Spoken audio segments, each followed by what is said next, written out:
नमस्कार। Right astrology YouTube channel में आपका स्वागत है। मैं पंडित उमाशंकर बोल रहा हूँ।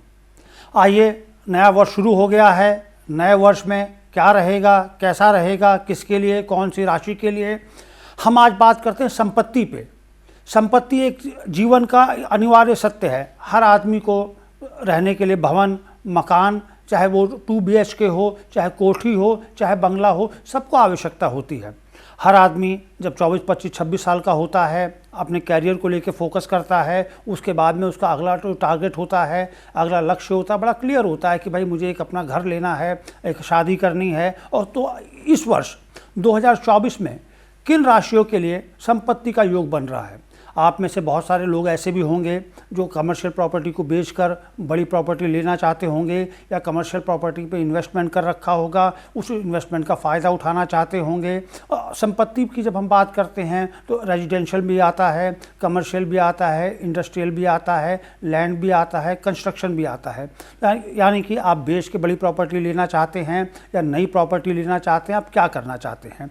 ये जन्मपत्री में आपके चतुर्थ भाव से पता लगता है, आपके लाभेश से पता लगता है, आपकी दशा महादशा से पता लगता है कि ईश्वर संपत्ति से आपको लाभ होगा या हानि होगी। यानी कि आपको बेचना चाहिए या नहीं बेचना चाहिए, आपको खरीदना चाहिए या नहीं खरीदना चाहिए, खरीदना चाहिए तो कौन से महीने में खरीदना चाहिए, बेचना चाहिए तो कब बेचना चाहिए।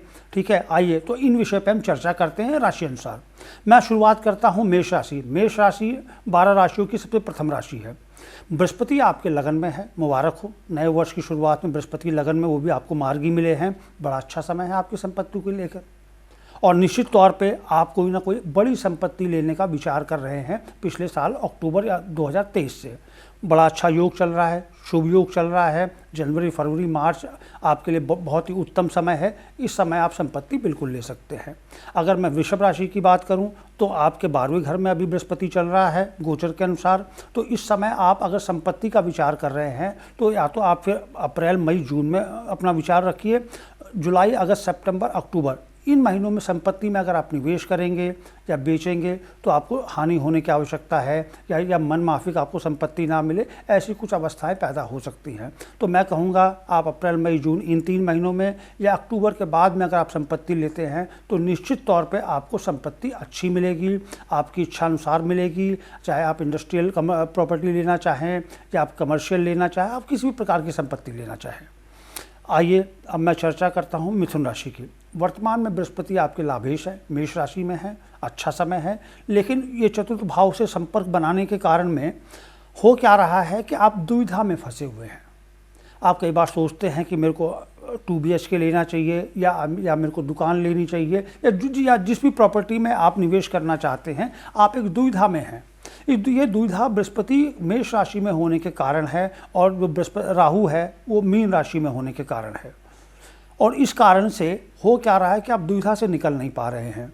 तो मैं आपको सलाह दूंगा कि आप अभी जून तक अपनी दुविधा में जो बने हुए हैं, ये दुविधा बनी रहेगी। तो जून तक आप संपत्ति पे विचार ना करें, या अगर आप लेना चाहते हैं तो बहुत सोच समझ करके लें, क्योंकि ये समय संपत्ति खरीदने के लिए बहुत उत्तम नहीं है। मैं चर्चा करता हूँ कर्क राशि वालों के लिए। कर्क राशि वालों की अगर मैं बात करूँ तो बृहस्पति मेष राशि में, फिर शनि लाभेश, यानी कि शनि जो है वो कुंभ राशि में है। कुंभ राशि का शनि आपके 8वें घर में आ जाता है।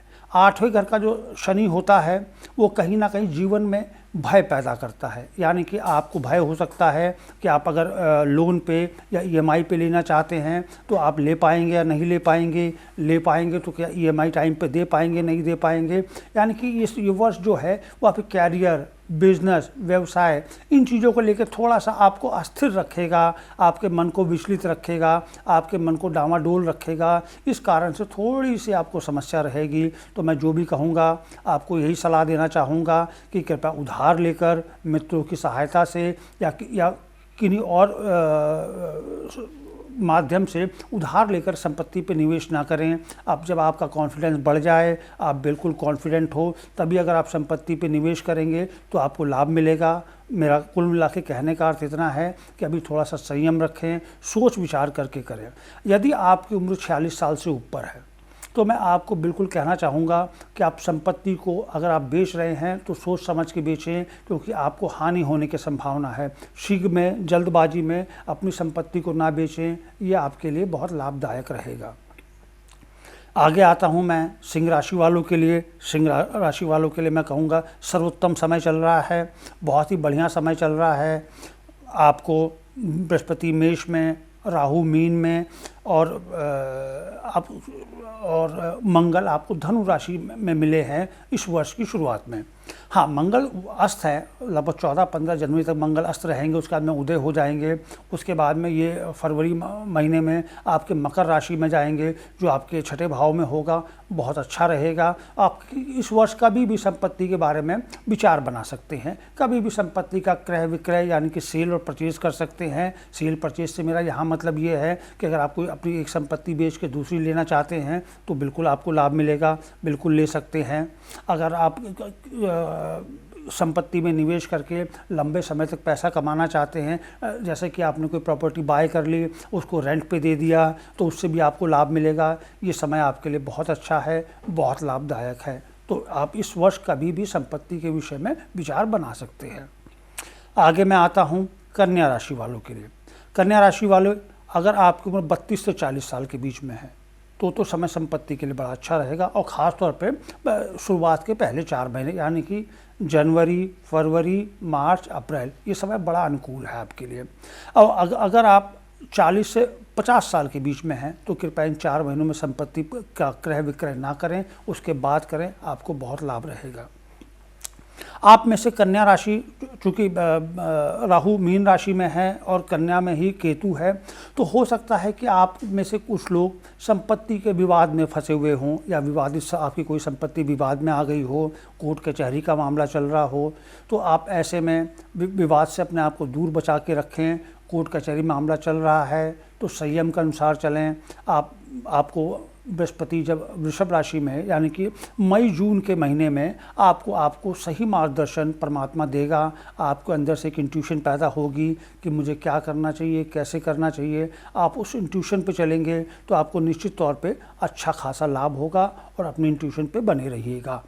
किसी बाहर वाले के कहने से या किसी मित्रों की सलाह पे ना चल करके अगर आप अपनी इंट्यूशन को सुनेंगे, अपनी इंट्यूशन को महसूस करेंगे, तो आपको निश्चित तौर पे लाभ होगा। आगे मैं बात करता हूँ तुला राशि वालों के लिए।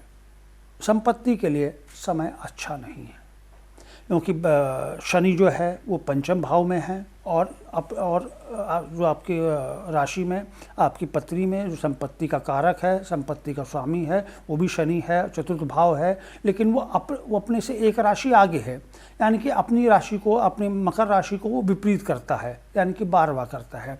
ऐसे में संपत्ति से नुकसान होने की आशंका ज़्यादा होती है बजाय कि आपको कोई लाभ हो। तो इस वर्ष आप संपत्ति में निवेश ना करके अगर आप किसी और चीज़ में निवेश करेंगे तो आपको बहुत लाभ होगा।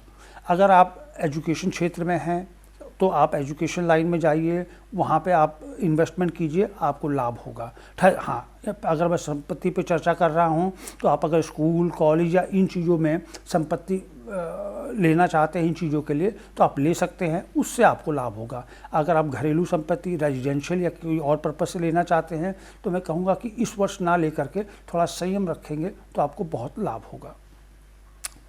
आगे मैं आता हूँ वृश्चिक राशि वालों के लिए।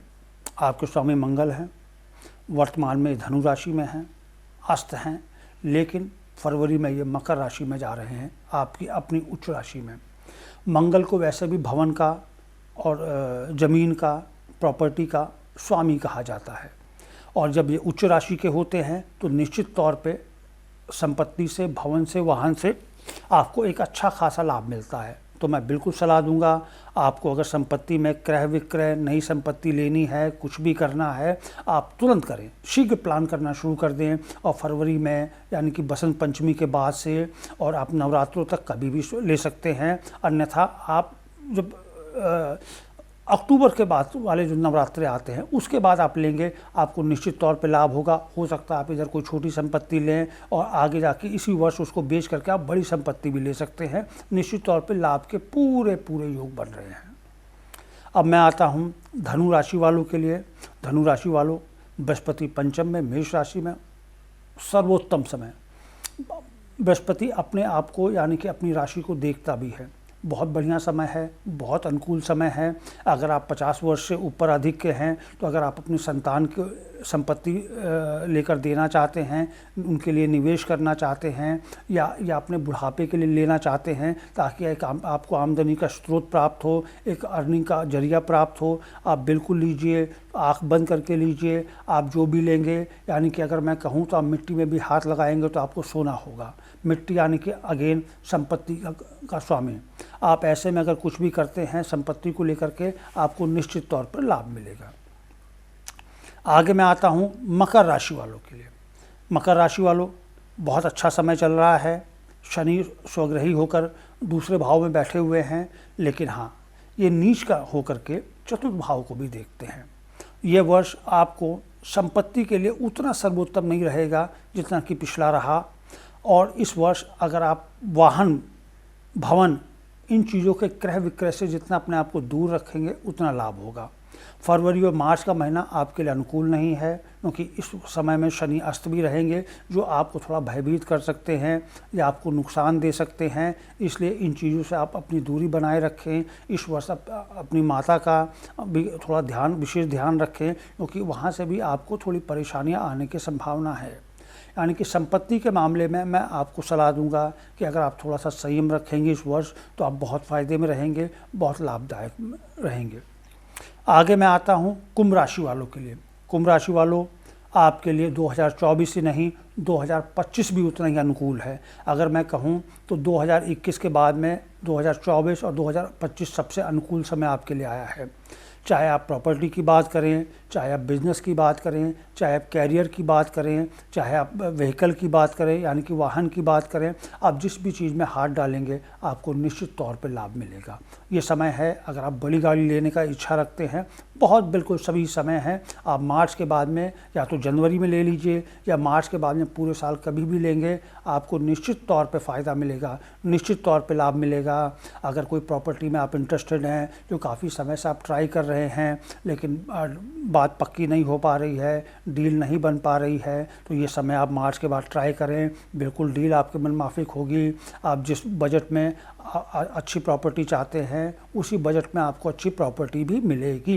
ये वर्ष 2024 आपके लिए सर्वोत्तम समय है, जो काफ़ी लंबे समय के बाद में, यानी कि मैं कहूँ तो 3-4 वर्षों के बाद में आया है। आप किसी भी क्षेत्र में हाथ डालेंगे, किसी भी क्षेत्र में ट्राई करेंगे, प्रयास करेंगे, निश्चित तौर पे आपकी सफलता तय है। इसमें कहीं कोई आशंका, कोई दो राय नहीं है। आगे मैं आता हूँ मीन राशि, यानी कि सबसे अंतिम राशि में 12वीं राशि। मीन राशि में राहु विचरण कर रहे हैं। राहु को ज्योतिष में बहुत अच्छा ग्रह नहीं माना गया है। ग्रह अच्छा क्यों नहीं माना गया है, इसका कारण है कि राहु थोड़ा सा छल कपट, यानी कि दिखाता कुछ और है, करता कुछ और है।